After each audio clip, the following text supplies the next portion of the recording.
आपसे मेरी अपील है कि आप मेरी मदद करें। मेरे बच्चे, मेरा एक बेटा ये है 9 साल का और एक बेटा बेबी आने वाला है। मेरा कोई नहीं सहारा। मेरी सिर्फ एक बहन है, आसमा है, वही मेरी हेल्प कर रही है। उसकी फ्रेंड मुझे खाना वगैरह देती हैं, उसी के घर जाके मैं रोटी वगैरह खाती हूँ। तो मैंने फिर अदालत से कस्टडी बच्चे की खुद ले ली। फिर मैंने खुद उस जॉब की और उसके बच्चे की फिर कफ़ालत की। मेरे भाइयों ने भी मेरी कोई मदद नहीं की। जी अस्सलाम वालेकुम नाजरीन, मैं हूं आपकी मेज़बान महविश नुमान और आप देख रहे हैं पाकिस्तान की आवाज़ ऑफिशियल। नाजरीन, ये मेरे साथ जो बैठी हुई खतून आप देख रहे हैं, बहन देख रहे हैं, इनको मीडिया के सामने आने का इनका कोई इरादा नहीं था, लेकिन इनकी मजबूरी और इनके हालात जो इनको कैमरे और मीडिया के सामने ले आए। आखिर क्या है इनकी मजबूरी और क्या है इनके हालात ज़िंदगी में कि इनको इस तरह मीडिया के सामने आना पड़ा। इससे पहले मैं आपके साथ इनकी थोड़ी सी स्टोरी बयान कर देती हूँ कि इस बहन की 3 शादियाँ हुई, जिसमें से 2 शोहर से इन्होंने खुला लिया। 3 शादियाँ करने के बावजूद इनको तीनों शोहरों से कोई सुख नहीं मिला, जिसकी वजह से इन्हें मजबूर होकर मीडिया के सामने आना पड़ा। आखिर क्या है इनकी मजबूरी और कैसे ये इनके साथ सब हुआ, आए इनसे बातचीत करते हैं और इन्हीं की ज़ुबानी इन्हीं की स्टोरी सुनते हैं। जी अस्सलाम वालेकुम। जी वालेकुम सलाम। जी बहन, क्या नाम है आपका? फ़रहीन मुस्तकीम।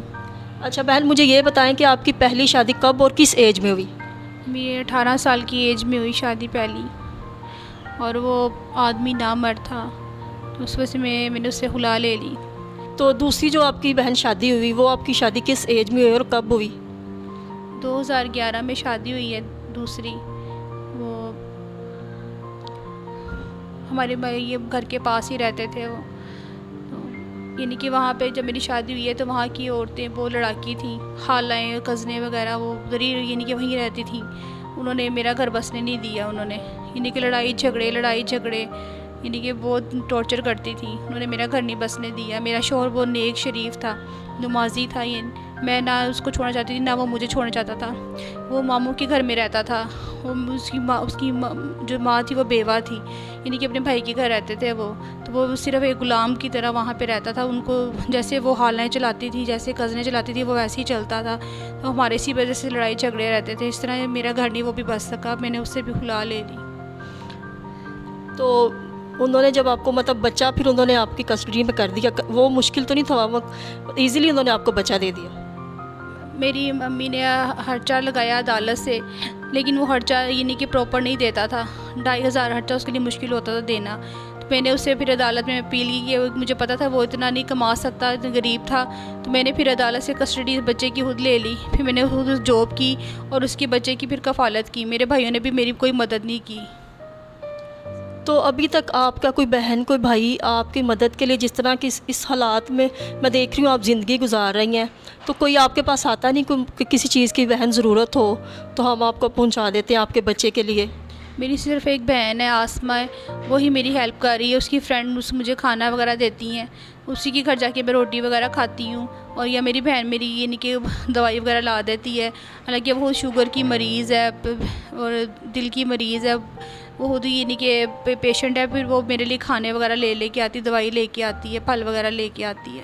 अच्छा बहन, अब मुझे ये बताएं, तो ये जो आपके तीसरे शौहर हैं, ये कहाँ पे होते हैं और इनके साथ आप कितना टाइम रही? ये शौहर जो है ये स्पेन में रहती हैं, और 1 माह के लिए यानी कि जब निकाह हुआ तो 1 माह सिर्फ मेरे पास रहे हैं और ये फिर चले गए। आज ये 7 माह होने लगे हैं इनको गए हुए। तो कोई खर्चा कोई आपको पूछते नहीं है कि मतलब किसी चीज़ की ज़रूरत है बच्चों के लिए, आपके लिए? ज़ाहिर बात, आप इस कंडीशन में, आपने इंटरव्यू से पहले बताया कि आपका दूसरा बेबी भी आने वाला है, तो उसकी और आपके बच्चों की कफ़ालत के लिए वो आपको कुछ खर्चा वगैरह नहीं भेज रहे?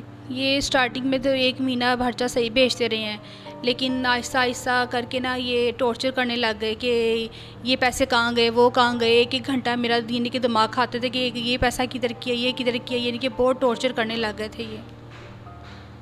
तो आपने बहन ये भी मतलब थोड़ी देर पहले जब इंटरव्यू से बात की तो आपने ये भी बताया कि कुछ वो सारी रात आपसे बात करते थे, तो आपसे कुछ ऐसी नाज़ेबा हरकतें करने, क्या कहते थे वो आपसे? क्या किस चीज़ की फरमाइश करते थे? क्यों तंग करते थे वो आपको इस तरह सारी रात फ़ोन पे लगे रहना? आप कहती थी मेरी नींद भी नहीं पूरी होती थी। हाँ जी, सारी रात मुझे जगाते, सारी रात यानी कि कहते कि कपड़े उतार के यानी कि कैसे यानी कि वाह या तस्वीरें खींचनी, कि ऊपर से मूवियाँ बनानी मेरी और तस्वीरें खींच के यानी कि पता नहीं मुझे बेचना चाहते थे। कहते थे मैं यानी कि तू टिकटॉक बना, डांस कर, यानी कि मीडिया पे लगा, यानी कि अब मुझे यानी कि बेचना चाहता था ये आदमी। ये शुरू से इसके ज़हन में यही था कि इसको मैं यानी कि पैसा कमाऊँ इससे मैं। देखिए नाजरीन, आपने सुना, कितने अफसोस की बात है। कोई भी गैरतमंद जो शोहर होता है वो कभी भी अपनी बीवी के को ऐसी हरकतें करने के लिए नहीं कहता। ये देखें कि किस कदर मजबूर होकर बहन को इस तरह मीडिया के सामने ना, वरना कौन औरत अपने शोहर के बारे में ऐसे कहती है। कि आपने अपने कानों से सुना कि वो खुद कह रही हैं कि मेरे शोहर मुझे ऐसी ऐसी हरकतें करने के लिए कहते थे जो कि एक शोहर को एक बीवी को करने के लिए शोभा नहीं देते। जी नाजरीन, ये आप घर की हालत देख सकते हैं जिस घर में ये बहन रहती है। ये और इनका बेटा अकेले इस घर में रहते हैं। बताएं, कोई औरत इस हालत में हो तो ऐसे घर में रह सकती है? वो कैसे ऐसे गंदगी भरे घर में रह के, इससे तो वो और उसका बच्चे भी बीमार होंगे। लेकिन उनकी मजबूरी है कि कोई उनकी मदद करने वाला नहीं है, कोई उनकी कफ़ालत करने वाला नहीं है। 3 दफ़ा उन्होंने शादी की, लेकिन तीनों शोहरों से उनमें से किसी से भी उन्हें ज़िंदगी में सुकून नहीं मिला, किसी ने भी उन्हें खुश नहीं रखा। और ये मकान भी रेंट पे है, और जो उन्होंने 2 माह में खाली कर दिया, मालिक मकान ने उन्हें नोटिफिकेशन दे दिया कि आपने 2 माह में ये मकान खाली कर देना। और ये देखिए, ये एक कमरा है जिसके अंदर उन्होंने सिर्फ ये एक मैट्रेस रखा हुआ है ज़मीन पे, और ये उनका कमरा खाली, बिल्कुल सामान कुछ भी नहीं है बीच में। यहाँ पे वो ज़िंदगी ये बहन इतनी मुश्किल से गुजार रही हैं। जी मेरी बहन, अभी मैं आपसे यही पूछना चाहती हूँ कि जो लोग आपको सोशल मीडिया पे देख रहे हैं, जो नाजरीन आपको वॉच कर रहे हैं, आप कुछ कहना चाहती हैं, कोई मैसेज देना चाहती हैं, कोई अपील करना चाहती हैं? जी मैं कहती हूँ, उनसे मेरी अपील है कि वो मेरी हेल्प करें। मैं 6 माह का मेरा बेबी है, इसको अगर मेरे बेबी को कुछ हुआ या मुझे कुछ हुआ, ये बाबा ही ज़िम्मेदार है, क्योंकि मेरे भाइयों ने ज़बरदस्ती मेरी शादी की है। मेरे भाइयों ने यानी कि मुझे बेच दिया, मुझे बेचने वाला हिसाब है। हालांकि मैंने उनको सारा बताया कि पापा ऐसे सिर हरकतें करवाता है, लेकिन उन्होंने कोई एक्शन नहीं लिया। वो कहते अपने घर जाओ, अपने घर जाओ। मैं उस पापा के पास कैसे जाऊँ? आपसे मेरी अपील है कि आप मेरी मदद करें। मेरे बच्चे, मेरा एक बेटा ये है 9 साल का, और एक बेटा बेबी आने वाला है। मेरा कोई नहीं सहारा, कोई नहीं मेरा सहारा। तो ये सारा कुछ बहन फिर मतलब आप कैसे हॉस्पिटल में जाती हैं? ज़ाहिर बात, आप बता रही हैं कि आप इस कदर परेशान है, मजबूर है। मैं आपको देख रही हूँ, मैंने आपकी स्टोरी देखी, आपको देख रही हूँ ना इस कंडीशन में, तो मुझे पता चल रहा है कि आप किस कदर परेशान है।